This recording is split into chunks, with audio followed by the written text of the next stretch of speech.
진짜로 여러분들은 오늘 이분의 말씀을 들으려고 이 자리에 온 거야. 자, 김철원 교수님을 내가 소개할 텐데 잘 들으세요. 이분은요, 서울대학교의 사회학과를 다니다가 빨갱이한테 매수돼 가지고 완전히 빨갱이 생활을 했던 사람이야. 나오십시오. 자, 김철원을 외쳐요.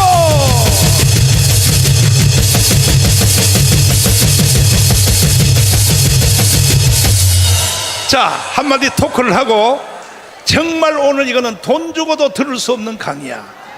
오늘날 대한민국이 왜 이렇게 돼 있는가, 이 구조를 뿌리채부터 설명할 텐데 잘 들으시고, 특별히 전국에서 유튜브로 보는 개딸년들 있지, 이 강의를 잘 들어. 그 다음에 경기 동부연합 있지, 특별히 이재명의 똘마니들아, 이 강의를 잘 들어. 자, 서울대 나오셨죠? 네. 아니, 원래 고향이 어디예요? 원래 저는 이제 서울에서 태어났고 저희 부모님은 경상북도 의성. 아, 그 의성? 예. 야, 나하고 똑같네, 의성 이야기가. 그런데 예. 아니, 그 고등학교는 어디 나왔어요? 숭실고등학교 나왔습니다. 숭실. 예. 숭실 고등학교 나와서 어떻게 서울대학을 들어갔을까?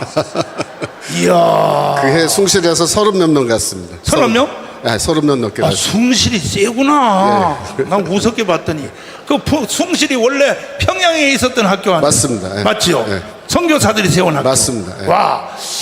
그런데 서울대 이제 사회학과를 갔지요. 가서 누구한테 포섭당했습니까? 그거부터 한번 홀딱 까봐요, 한번. 예, 뭐 주로 이제 친구들하고 선배들. 아, 선배들이. 그렇습니다. 예. 서클 활동도 하고 그러니까 처음에는 이제 서클에 호기심 갖고 들어갔다가 그렇게 이제 조금씩 이렇게 영향을 받고 물들어요. 결정적인 동기가 뭐가 있었나요?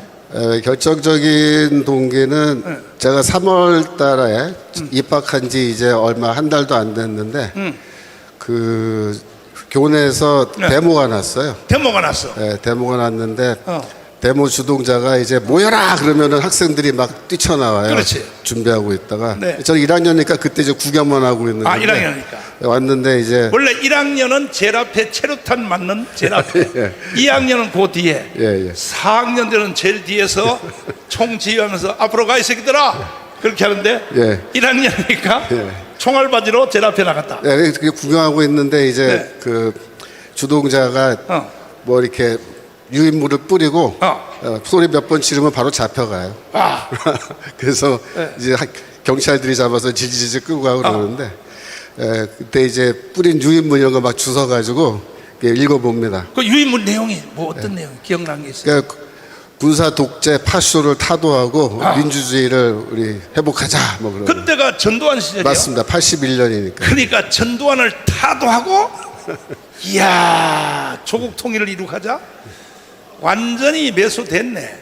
그러시다가 서울대를 졸업하시고 미국에 신학을 갔죠. 예.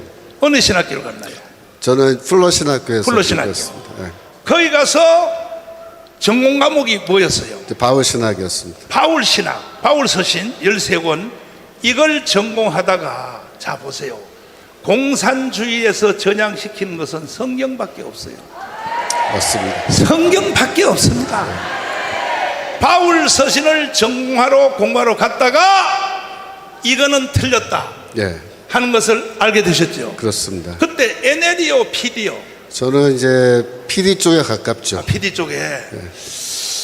자, 그래서 참 하나님이 건져주셔서 하나님이 오늘 시대를 위하여 교수님을 나는 예비한 것 같아요. 아, 감사합니다. 왜냐하면 저도 이제 교회사를 조금 아는데 보니까 하나님이 역사를 운영할 때에 반대편에 있는 사람을 붙잡아서 꼭지를 획 돌려서 그리고 정리해버리는데 제1호가 사도 바울 아닙니까? 예, 그렇습니다. 사도 바울은 유대교인이죠, 바리새인이죠, 사두개인이죠, 괴수 중에 괴수인데 바울 사도를 다메섹 도상에서 예수님이 꼭지를 확 돌려가지고 구약 유대교를 없애버린 거야. 그 다음에 교부들도 다 마찬가지야. 오리겐, 터틀리안, 아다니우스, 이레니우스 다 마찬가지야.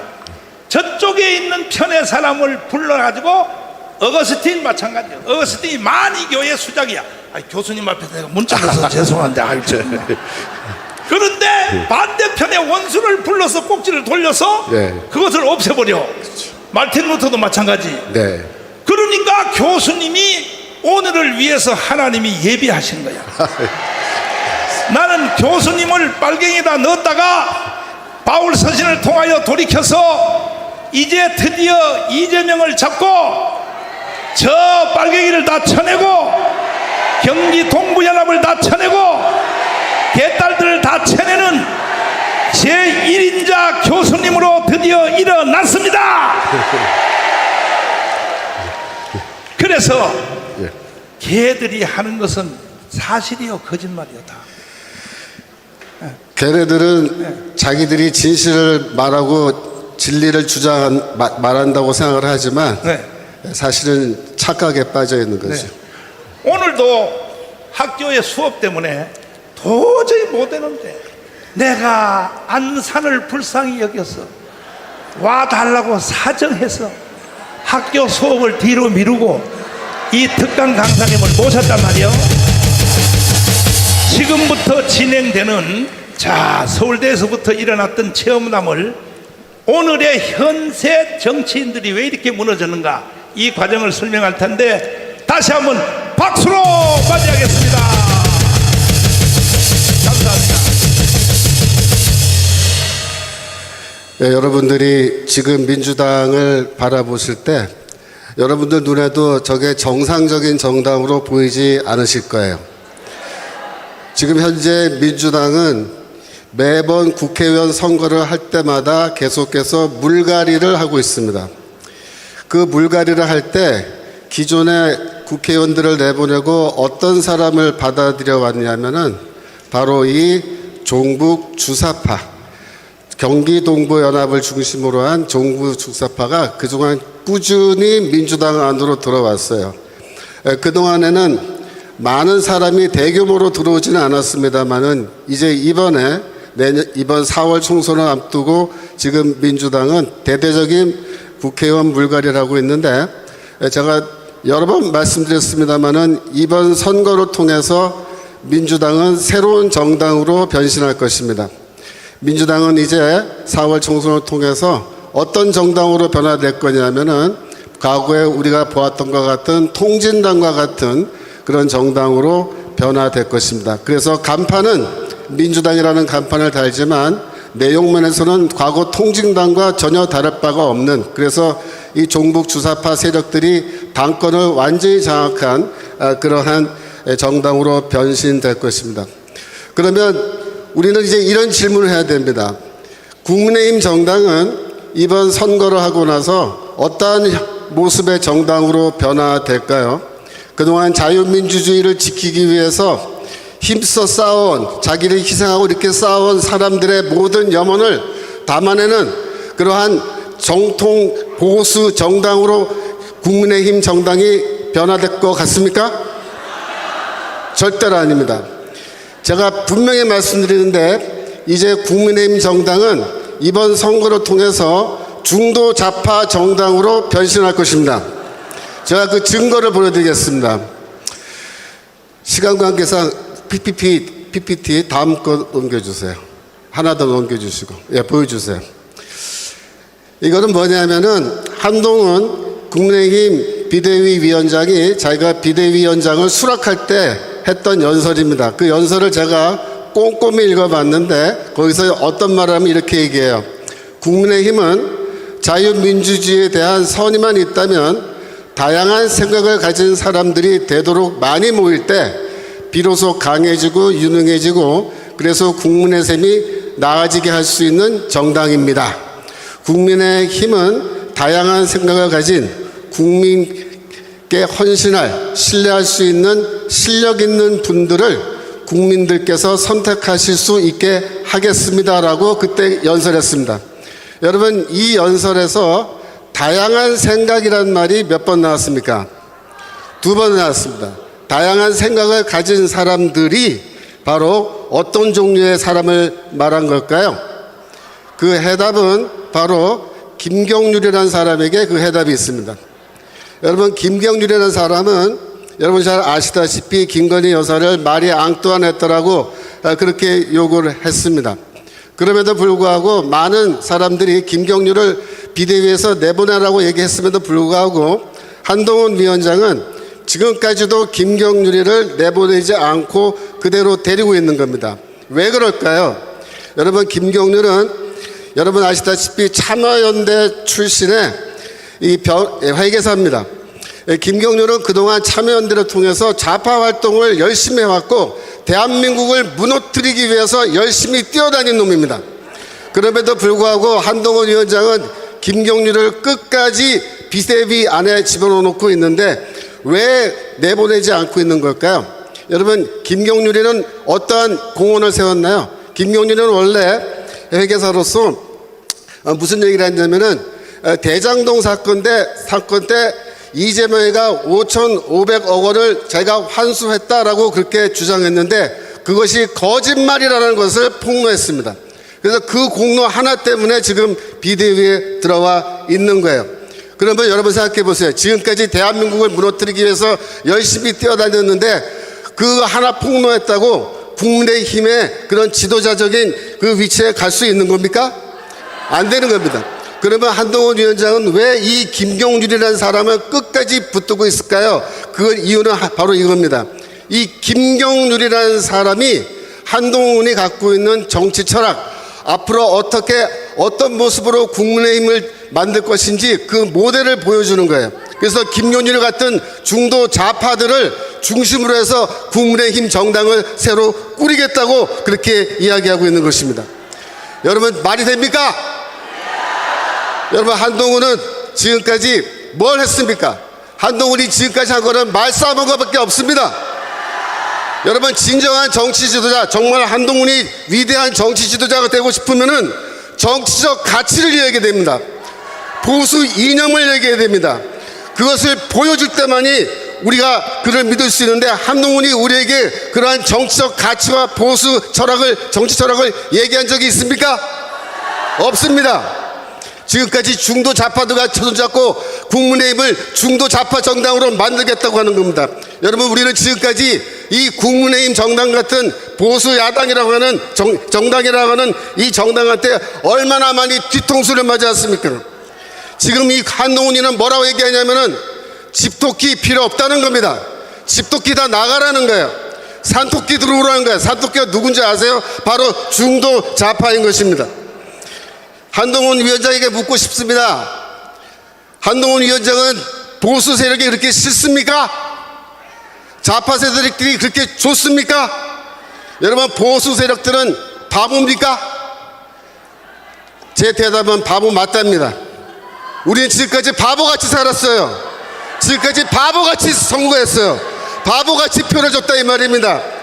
지금까지 계속해서 표를 주고 찍어줬는데 지금까지 우리한테 돌아온 건 뭡니까? 배신과 뒤통수밖에 없습니다. 여러분, 우리가 언제까지 이렇게 속아서 살아갈 겁니까? 언제까지 이렇게 바보같이 살면 되겠습니까? 이제 우리는 더 이상 바보같이 선거하지 않습니다. 박근혜 대통령이 탄핵된 이후에 지금까지 보수 세력은 그동안 꾸준하게 이 정치의식을 새롭게 해서 지금까지 깨우치고 우리는 지금 깨어나고 있는 것입니다. 여러분, 국민의힘은 지금 우리의 말을 듣지 않습니다. 우리에게 귀를 기울이지도 않아요. 우리에게 관심도 없습니다. 국민의힘은 우리를 바보로 취급하는 정당입니다. 국민의힘은 우리를 위한 정당이 아닙니다. 국민의힘은 보수 정당이 아닙니다. 국민의힘은 보수라는 간판을 걸고 사기꾼같이 우리의 등을 쳐먹고 우리를 이용해서 자기들의 국회의원 배지를 달고 그다음에 우리를 버리고 또 우리를 바보로 만들고 이 나라를 좌파들에게 팔아넘기는 그러한 정당인 것입니다. 여러분, 우리가 언제까지 당하고만 살 것입니까? 언제까지 이용당하고 또 버림받을 것입니까? 대체 몇 번이나 속아야 우리 비로소 깨달을 수 있단 말입니까? 여러분, 한동훈이 앞으로 만들려고 하는 국민의힘은 어떤 종류의 정당이냐, 제가 그림으로 보여드리겠습니다. 이게 바로 한동훈이 만들려고 하는 국민의힘 정당의 모습인 것입니다. 뭡니까? 자유민주주의에 대해서 선의만 갖고 있으면 그 말이 무슨 뜻이에요? 아, 자유민주주의가 그거 괜찮은 거야 라고만 생각하면 다양한 생각, 무슨 뜻입니까? 보수 생각이, 보수 사상이 아니고 별의별 희한한 잡탕, 그런 좌파 찌끄리 같은 사상 갖고 있는 사람들을 다 불러 모아가지고 다 짬뽕을 만들어서 이 국민의힘 정당을 만들겠다는 건데, 이게 바로 짬뽕이 아니고 무엇이겠습니까? 여러분, 우리가 식당에 가서 짜장면을 주문했는데 갑자기 짬뽕을 들어다가 우리 식탁에 딱 얹어놓고 가는 거예요. 그래서 우리가, 아니 우리는 짬뽕 시킨 적이 없는데 이거 도로 가져가시고 짜장면 가져오세요 라고 하니까 뭐라 하냐면은 짬뽕 먹기 싫으시면 나가세요, 다른 가게 가서 드세요, 이렇게 얘기하는 거예요. 여러분, 이게 지금 국민의힘은 별의별 희한한 놈들을 다 공천하고 있는 겁니다. 자유민주주의만 동의하면은 김용률이 같은 사람 국회의원 후보로 세워서 뽑아도 된다는 겁니까? 그동안 자유민주주의를 무너뜨리기 위해서 뛰어다닌 놈들을 지금 국민의힘 후보로 세운다는 게 말이 됩니까? 지금까지 자유민주주의를 위해서 싸우고 희생하고 힘써 외쳐왔던 사람들은 뽑지 않고 엉뚱한 놈들, 이런 걸 뽑겠다는 것이 한동훈의 선거 전략인 것입니다. 여러분, 저는 지금까지 매번 선거 때마다 국민의힘을 찍었어요. 저도 지금까지 국민의힘한테 내 표를 줬습니다. 그러나 오늘 분명히 말합니다. 오늘부로 저는 국민의힘의 정당에 대한 저의 지지를 철회합니다. 보수의 가치를 공유하지 않는 한 국민의힘 같은 그런 정당은 쓰레기 정당입니다. 더 이상 나의 정당이 될 수가 없습니다. 여러분, 지금 우리 대한민국의 보수 세력은 시대적 사명을 갖고 있습니다. 우리가 해야 될 시대적 사명은 뭐냐면은 이제 우리나라에 제대로 된 정통 보수 정당을 만들어야 되는 것입니다. 이것이 바로 우리에게 맡겨져 있는 시대적 사명인 것입니다. 근데 기쁜 소식은 뭐냐면 이미 만들어져 있는 거예요. 이미 있는 거예요. 자유통일당이 바로 그런 정당인 것입니다. 여러분, 우리는 이제 이 자유통일당을 제대로 된 정통 보수 정당으로 만들어야 됩니다. 대한민국에 있는 모든 보수 세력에게 제가 호소합니다. 여러분, 이번 4월 10일 총선에서는 반드시 자유통일당을 찍어주셔야 됩니다. 그것이 대한민국을 살리는 길이고 그것이 우리나라를 바로잡는 길인 것입니다. 저는 이제부터 우리가 먼 미래를 바라보고 나가야 된다고 생각합니다. 이번 4월 총선은 물론이고 그 다음에 돌아오는 모든 종류의 총선, 이제 2027년에는 대통령 선거도 있습니다. 여러분, 대통령 선거 때는, 그때는 이제는 우리도 자유통일당도 대통령 후보를 내야 되는 것입니다. 모든 지역구마다 우리 자유통일당 후보를 내놔야 됩니다. 지방선거 때도 시장, 도지사, 구청장 모두 다 자유통일당에서 다 후보를 내서 이제는 자유통일당으로 대한민국을 정말 바로 세우는 일에 여러분 다 함께 해주시기를 간절히 호소합니다. 감사합니다.